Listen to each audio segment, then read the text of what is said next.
The card they couldn't afford? They laughed when I asked for it back. My father, leaning against the counter, smirking like I was a child throwing a tantrum. My mother shaking her head as if I'd overreacted. My sister twirling her brand new card between her fingers. And my brother outside, revving the engine of a bike that reeked of fresh debt. "Relax," my sister said. "It's got like $10 left." $10? They said it like it was nothing. Like the thousands that disappeared weren't mine. Like the gold card I'd earned, guarded, and trusted was just another toy they could break. But when I looked at it, the smile they mistook for surrender wasn't weakness. It was the soundless snap of a trap closing. Because the card they'd maxed out, the one they thought they'd buried me with, wasn't mine. Not really. It was theirs. I still remember the day I got my first real paycheck. Years of scraping, of double shifts, of ramen for dinner finally materialized into a number big enough to breathe. I didn't buy sneakers. I didn't buy a watch. I bought silence, independence, and a gold card that meant I never had to beg anyone again. They noticed. Of course they did. My parents always noticed when someone in the family found oxygen. It made them gasp louder, made them cling tighter. So when Dad asked to borrow the card for a small bill, I ignored the tremor in my gut and handed it over. Family, after all. Family doesn't rob you blind. Family doesn't treat you like prey. At least, that's what I told myself. But suspicion grows quietly. A canceled subscription here, a flagged transaction there. Then came the purchase that broke the illusion. A payment. $8,000. Online. Gone. A week later, my sister was flashing plastic like a magician with a new trick, and my brother's new toy roared louder than his excuses. The math was obvious. And that's when I stopped being their child. I became their creditor. They expected screaming, tears, maybe a slammed door. That's how weakness responds. I gave them none of it. I gave them something colder. Patience.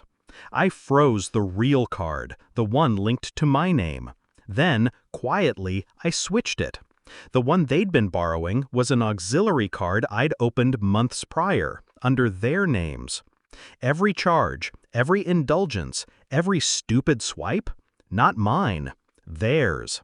They weren't draining me. They were burying themselves. The statements piled up like evidence. The bank calls started. Then the late notices. Debt collectors don't knock gently. They pound until the walls shake.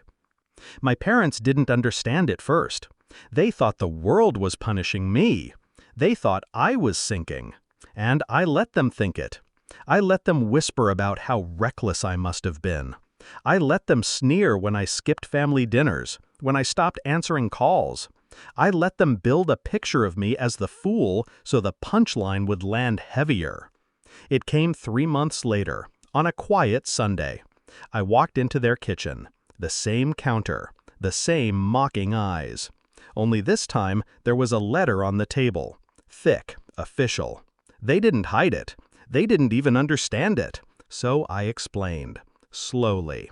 That $8,000 you charged, that was under your name, not mine. My father frowned. My mother blinked. My sister scoffed.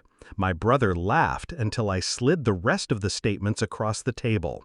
Pages of transactions, all bearing their signatures, their addresses, their responsibility. Silence.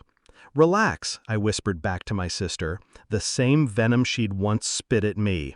"It's got like $10 left." The truth unraveled in their faces. Dad pale, Mom clutching her robe tighter. My sister's hand frozen mid-spin, the card suddenly too heavy. My brother stepping back like the walls were closing in. That's when I gave them the final cut. I reported the fraud 2 weeks ago. The bank cleared me. All liabilities yours. Congratulations. You've successfully maxed out your own future. The collapse wasn't loud. It was quieter than I expected. No shouting, no pleas for forgiveness, just the sound of realization settling in. That every shiny thing they'd flaunted, the card, the bike, the nights out, wasn't free. It was an anchor, chained to their necks, dragging them under. And me? I walked out lighter. My silence returned. My independence sharper. I didn't need revenge served in flames. Paper cuts were enough. Stacks of them, arriving in the mail, reminding them daily of the debt they'd written with my trust. Sometimes I hear the engine of that sports bike in the distance, coughing like it's already dying. Sometimes my sister tries to charm her way past collectors, only to end up crying in her room. Sometimes my parents glare at me like I pulled the trigger. Maybe I did. But the truth is simple. I didn't burn them. I just handed them the match they begged for, and watched as they danced in their own fire. Now when I check my real gold card, I see the balance. Clean, untouched, and I smile.